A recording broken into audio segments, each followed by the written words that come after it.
पहाटेचे 5 वाजलेत. खवळलेला समुद्र, संपूर्ण अंधार आणि एक लाकडाची छोटीशी होडी. तुम्ही कधी अशा वेळी समुद्रात प्रवेश केलाय? मला विचाराल तर हा अनुभव अतिशय थरारक होता. मला भीती वाटत होती.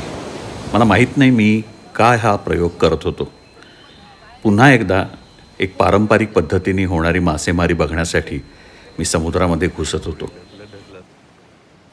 शहरातला माणूस रोज सकाळी जितक्या सहजतेने ऑफिसला निघतो तितक्या सहजतेने ही मंडळी समुद्रात घुसत होती. या 4 तासामध्ये आम्हाला मासे मिळाले का? मिळाले तर कुठले मिळाले? हा अनुभव खूप विलक्षण होता. मी अशी विनंती करीन, शेवटपर्यंत हा व्हिडिओ पहा. हा व्हिडिओ खूप समाधान देणारा होईल.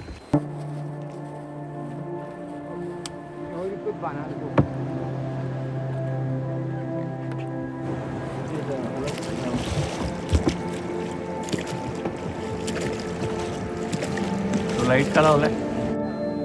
जिथून प्रत्यक्ष जाळं टाकण्याची सुरुवात होते तिथे ही मंडळी एक असा ब्लिंक होणारा लाईटचा पोल समुद्रामध्ये ठेवतात. ती त्यांची खूण असते आणि तिथून जाळं टाकत टाकत साधारण 1 किलोमीटरचा एरिया कव्हर केला जातो. हे जाळं प्रत्यक्ष टाकायला साधारण 1-1.25 तास लागतो आणि त्यानंतर ही मंडळी आराम करतात. त्याची उंची किती असते या जाळ्याची?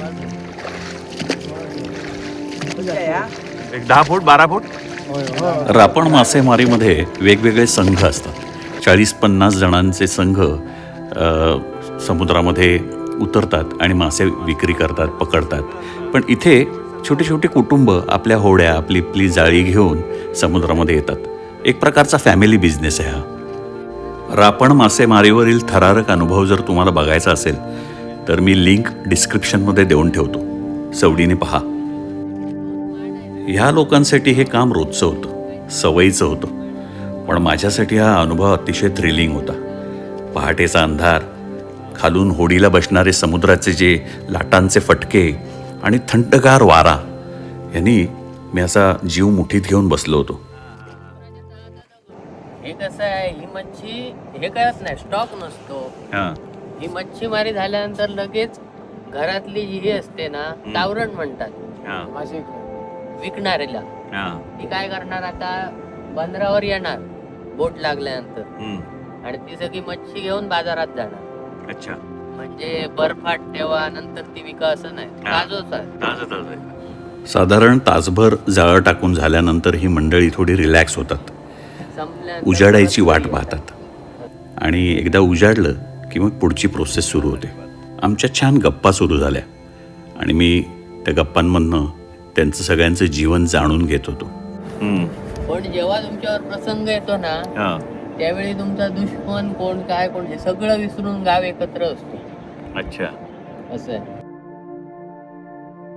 माझ्यासाठी हा खूप छान अनुभव होता. पण काय रे यशवंत, आता गावामध्ये तुमच्या कायाकिंग आलं, तरुण पोरं तयार कशी होणार आहे पारंपरिक करायला? परंपरा तुटणार. परंपरा आता तुटणार म्हणजे अक्षरशः तुटलीच आहे. कारण कोण आता रिक्षा चालवणार नाही, इतर काम करणार नाही. प्रत्येक जण होडी टाकणार आणि कायाकिंग सुरू करणार. सांगा त्याला ते माहिती आहे, ही बाहेर बोट फक्त आपली एकच जाते. आणि ही आता परंपरा तशी बघितलात ना, तर ह्यांचं आडनाव आहे मुंडकर. एकमेव त्यांची बोट आहे जी नेहमी येते. म्हणजे कायाकिंग असू दे किंवा नसू दे, त्यांची बोट कायम असते. हो. आणि बाकी ज्यांचं कसं आहे, ज्यावेळी कायाकिंगचा जोर कमी असतो किंवा मच्छीचा जोर वाढला पावसाळ्यामध्ये, नाही आता सुद्धा पाऊस समजा वाटलं, मच्छी जास्त आहे तर येतात, नाहीतर नाही. ह्यांचं कसं आहे, कायाकिंग सुरू आहे बंद आहे त्याच्याशी काही फरक नाही किंवा संबंध नाही. खवणे हे कायाकिंगचं कोकणातलं सगळ्यात प्रमुख ठिकाण बनत चाललंय. पूर्वी गोव्यामध्ये जाणारा जो कायाकिंगसाठीचा जो पर्यटक होता तो आता कोकणात खवण्याला यायला लागला. आणि त्यामुळे झालं असं की कोकणातल्या किंवा खवण्यातले सगळे तरुण जे आहेत त्यांनी 30-30 हजाराच्या या होड्या घेतल्यात आणि सगळेजण ह्याच कामाला लागलेत आणि पारंपरिक कामं होत नाही आहेत. तर ही खरी काळजी आहे. त्यात एक गोष्ट मात्र चांगली झाली की तरुणांना रोजगार मिळाला आहे. घरामध्ये हक्काचे ठरलेले पैसे येत आहेत. एव्हाना थोडंसं उजाडायला लागलं होतं. आकाशात तांबडं फुटत होतं.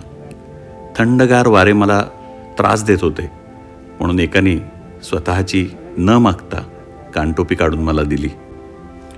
आता प्रत्यक्ष जाळं ओढायची वेळ आली होती. माझ्या मनात येत होतं की ह्यांना खूप मासे मिळावे आज, एवढी मेहनत करतायत. समुद्राजवळच्या डोंगरांना, तिथल्या खडकांना यांनी जी नावं ठेवली आहेत ती अतिशय गमतीशीर आहेत. ह्या 2 दगडांना मोरे नाव ठेवलंय. का ते माहीत नाही. पाणी कसलं मिळालं पाहिजे समुद्राच्या बाजूला खारं. पण बघण्यासारखं आहे. आपल्या विहिरींचं पाणी देखील कमी होतं, अच्छा. पण तिकडे झरा आहे.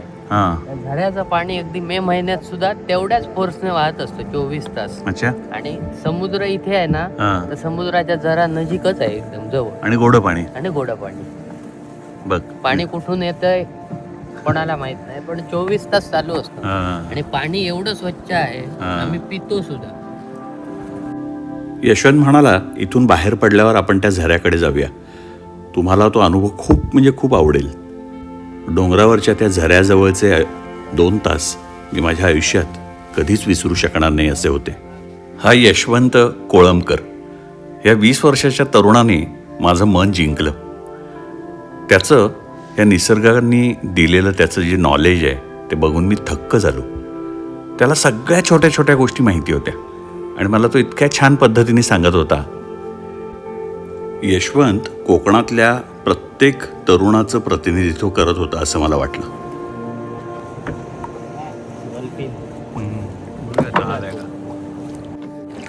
डॉल्फिन जो खेचतोय ना, तो दिसली की खेचत चालणार पुढे पुढे. आता जेवढा आपलं जाळ आहे तिथपर्यंत तो जाणार, काय भेटेल ते खात राहणार. या मासेमारीला बुडाव पद्धतीची मासेमारी म्हणतात. नाही माको काय करते. समजा आता त्याला वाटतं आपल्या जीवाला धोका आहे, हां. की काय करते, त्याच्या पोटामध्ये एक पिशवी असते हा. काळ्या रंगाची. हां. पाण्यात काळं सोडलं हां. की पूर्ण तिकडचं पाणी काळं करून टाकते. हा. मग समोरच्या माशाला दिसत नाही, शत्रूला दिसत हा. नाही. हां. आणि ती पळून जाते. पण मग आत्ता ती का आली असेल माकुळ इथे मासे खायला. मच्छी खायला आली. हां. यामध्ये कोळी खूप खोलवर समुद्रात जात नाहीत. किनाऱ्यापासून साधारण 1-1.5 किलोमीटरच्या पट्ट्यामध्ये जाळं टाकलं जातं. 1.5 तास वाट बघितली जाते आणि त्यानंतर ते ओढतात. आज समुद्र देवता नाराज असावी. जाळ्यात मासा येत नव्हता. बहुतेक डॉल्फिननी किंवा त्या माकुळ नावाच्या मास्याने सगळे छोटे मासे खाऊन टाकलेले होते. त्यांचे पडलेले खांदे आणि चेहऱ्यावरची निराशा स्पष्ट सांगत होते की आज मेहनत फुकट जाणार आहे. हळूहळू किनारा जवळ येत होता आणि असे छोटे छोटे मासे, तारली, बांगडा असे थोडेसे हाताला लागत होते.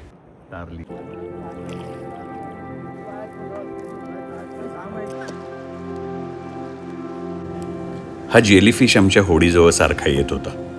याला म्हणे हात लावत नाहीत, नाहीतर हाताला खाज सुटते. जाळ्यात मासा अडकला की मोंडकर मला कौतुकाने दाखवायचे आणि त्या माशाचं नाव सांगायचे. पण हे इतके मासे विक्रीसाठी होणार नाहीत, फार फार तर घरी खाण्यापुरते होतील. जिवंत आहे निघताच गाडा गेल्यानंतर तर मासा पडला.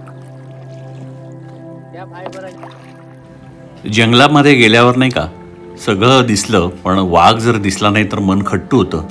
तसं काहीसं मन थोडंसं खट्टू झालं होतं. अजून मासे मिळायला हवे होते. ह्या मंडळींना सवय असते, कधी मासे मिळतात कधी मिळत नाहीत. ही बिचारी मंडळी सगळी मेहनत करत राहतात. आम्ही किनाऱ्याकडे परतलो. बीचवर ट्रॅक्टरच्या चाकांसारख्या काही खुणा दिसल्या. नंतर लक्षात आलं की म्हणे कासव इथे रात्री किंवा पहाटेच्या अंधारामध्ये अंडी घालण्यासाठी जागा शोधत फिरतं आणि त्याला एखादी सेफ जागा सापडली की मग ते तिथे अंडी घालून निघून जातं. कोकणातील पूर्वी काही लोक ही अंडी आणि कासव दोन्ही खाऊन टाकायचे. त्यामुळे सरकारने या कासवांच्या नव्या नव्या प्रजातींना जीवनदान देण्यासाठी नवीन नवीन योजना काढल्यात. कासवाची अंडी शोधण्याचं काम चालू होतं. ए ही अंडी तुम्ही उभवली तर किती गव्हर्नमेंट किती देतं रे?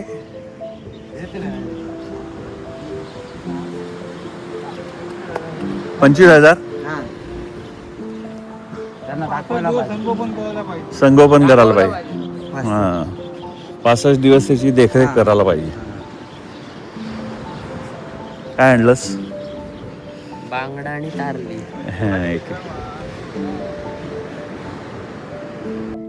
अंड्यांची शोधमोहीम चालू असताना आम्ही तिथून निघालो. यशवंत आणि मी आता डोंगरावरचा गोड्या पाण्याचा जो झरा आहे तो बघण्यासाठी निघालो. यशवंतनी माझा तो दिवस आणि त्यापुढे जितके दिवस मी वास्तव्य केलं ते सगळे दिवस अविस्मरणीय केले. थंडगार वारे आणि समोरचं हे दृश्य मी आयुष्यात विसरूच शकणार नाही.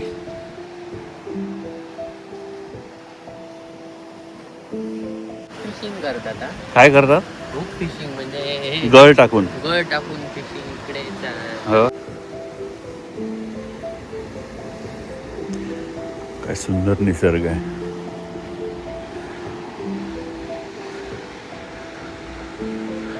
हा डोंगर आहे आणि इथे बाजूला समुद्र. हा घ्यायचं आणि असे नारळ पाडायचं. आणि मग ते कुठे खाली पडतात, समुद्रात जात नाहीत. तुरंत मला म्हणतोय शहाळी खाणार का? मी म्हटलं कशी फोडणार, पण ती ते सुरी नाही, कोयता नाही. तो म्हणाला तुम्ही बसा तर आम्ही आमची पद्धत दाखवतो. म्हणून त्याची वाट बघतोय. तर गेलाय शहाळा आणायला. सकाळी ही एका कोळ्याने मला कानटोपी दिली. खूप थंडी होती आणि तो म्हणाला कानटोपी तरी असू दे. बाकी मी जॅकेट वगैरे काय आणायला विसरलो होतो. म्हटलं इथे काय गरम असतं कोकणामध्ये, थंडीची काही गरज नाही कपड्यांची. पण समुद्रात जसं गेलो गार वारे सुटलेले होते. खूप उपयोग झाला या कानटोपीचा. आता ही कानटोपी मी माझ्याकडेच ठेवणार आहे, एक आठवण म्हणून. डोंगर चढण्याची उतरण्याची सवय नसल्याने माझे गुडघे लागले दुखायला. त्यामुळे झऱ्याची आयडिया ड्रॉप केली. पण हा पठ्ठ्या या माडावर चढलाय मला शहाळी पाजण्यासाठी. यशवंतसारखी ही टॅलेंटेड मुलं कोकणातलं हे सगळी समृद्धी सोडून मुंबई पुण्यासारख्या शहरांमध्ये नोकरीच्या निमित्ताने येतात आणि त्यांना वाटतं त्याच्यातच सुख आहे. मला नेहमी वाटतं आपल्या समाजाच्या श्रीमंती मोजण्याची जी पद्धती आहेत, परिमाणं आहेत, ती सगळी चुकली आहेत. खरी श्रीमंती आहे ती कोकणातल्या संपन्नतेमध्ये. मला उत्सुकता होती तो ही शहाळी कशी आणणार. त्याच्याकडे पिशवी नव्हती, कशी सोलणार, कुठलंही त्याच्याकडे शस्त्र हत्यार नव्हतं. खूप कष्टाचं काम आहे, कसं साधं सोपं नाही आहे.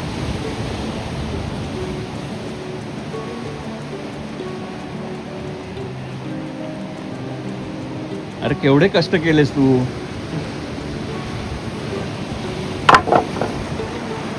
अरे पण तू आता ही शहाळी सोलणार कशी?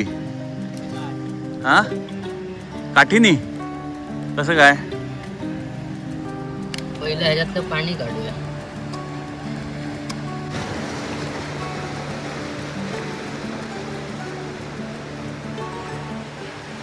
अतिशय सुंदर पाणी आहे, गोड साखर घातल्यासारखं पाणी आहे. मस्त, थँक्यू.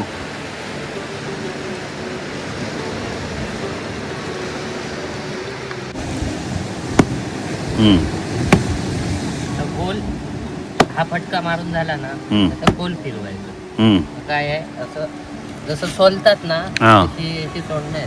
अरे फटका मारायचा, गोल फटका मारायचा, एकाच जागेवर मारायचा ना. हा, फिरवत फिरवत मारायचा. पण हा नारळच झालाय की रे, घट्ट झालाय ना? नाही, शाळाच आहे ना ते. हो हो. त्याच्यामुळे काय होतं, हे आहे ना सोडणं ती निघतात आणि आतमध्ये काय लागत नाही. हे बघा. मस्त.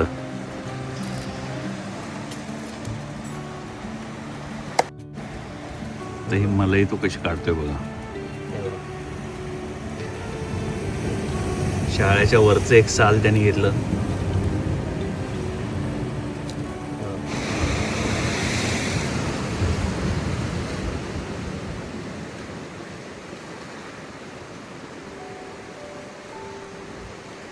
शहरात आपण विकत घेऊन जे खातो ना त्यापेक्षा ही जी मजा आहे झाडावरनं काढणं आणि असं बसून, कुठलंही हत्यारशस्त्र नाही आहे आणि तरी ते त्यांनी मस्त फोडून मला आता खायला दिलेलं आहे. मजा आली. थँक्यू यशवंत. ही झाडं कोणाच्या मालकीची पण नसतात ना रे? मालकीची आहे पण कसं आहे- असतात? हो, पण कोण बोलत नाही नारळ काढले. ओळखीची आहे. म्हणजे इकडे खायला कोण हे करत नाही. नाही ना? कोकणात कसं आहे माहिती आहे, पैसा कमी असला ना ते लोक दिलदार आहे. दिलदार आहेत, खरंय. कोकणातल्या माणसाचं हृदय शाळेतल्या पाण्यासारखं गोड आहे असं म्हटलं पण जातं. आलं मालक जरी आला ना तरी म्हणजे कसं आहे, आपण सुद्धा लिमिट ठेवायचं खाताना. अति नाही करायचं. अति नाही करायचं. आपल्याला जी 2-2 पाहिजे ना ती खाल्ली तर काय. बरोबर. मला आत्ता सांगत होता की तो त्या झाडाच्या वर जर त्याला असं वाटलं की तो चढलाय आणि त्याला थकलाय तर तो 2-4 तास 5 तास पण बसू शकतो, नाही रे? हो. आणि मग इकडे बसून काय करतोस?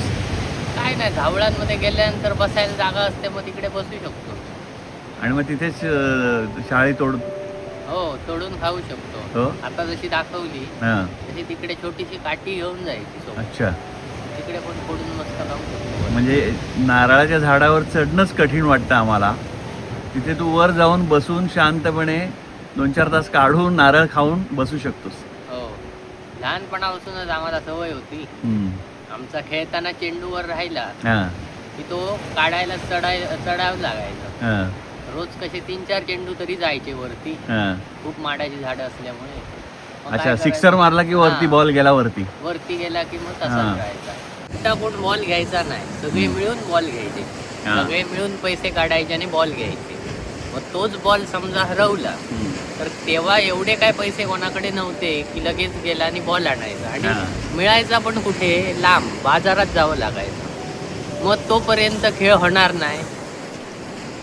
खेळ होणार नाही तेव्हा काय मोबाईल वगैरे नव्हते. आमचा खेळ म्हणजेच मनोरंजनाचा एक साधन होतं. त्यामुळे काय दिवसभर खेळ. मग खेळ बंद राहू नये म्हणून मग हे शिकलो. म्हणजे मोबाईल यायच्या आधी किती मस्त होतं जीवन, नाही? हो, म्हणजे मुलं सकाळी उठली, चहा नाश्ता झाला की सगळी एकत्र यायची. आता फक्त ग्रुप आहेत व्हॉट्सॲपचे, त्याच्यावरच बोलणं होत आहे. प्रत्यक्ष भेटीचा तर लांबचीच गोष्ट राहिली आहे. यशवंत कोळंबकर हा एक हरहुन्नरी असा तरुण आहे जो मासेमारी करतो, ज्याचा फिशचा बिझनेस आहे, ज्याच्या कायाकिंगच्या होड्या आहेत. तो एक उत्कृष्ट गाईड आहे. त्याला जंगलं माहिती आहेत, त्याला वनराया माहिती आहेत, तिकडची मंदिरं, तिकडच्या परंपरा. आणि तो इतकं सुंदर माझ्या 5 दिवसाच्या वास्तव्यात त्याने मला अनेक गोष्टी शिकवल्या, दाखवल्या. मी अवाक झालो. कोकणी माणसाचं वैशिष्ट्य काय तर त्याने आजूबाजूचा निसर्ग बदलला नाही. त्यांनी स्वतःला त्या निसर्गाप्रमाणे त्याचं जीवनमान, राहणीमान तयार केलं. आणि मला यशवंतमध्ये त्याचंच एक प्रतिनिधित्व दिसलं. यशवंत कुठल्याही परिस्थितीत जिवंत राहू शकतो. जे शहरातल्या मुलांना जमणार नाही अशा जगण्यातल्या ज्या स्किल आहेत ते त्याच्याकडे मला दिसले. तुम्हाला जर माझ्यासारखा कोकण पाहायचा असेल तर यशवंतला नक्की फोन करा. मी इथेच थांबतोय. धन्यवाद.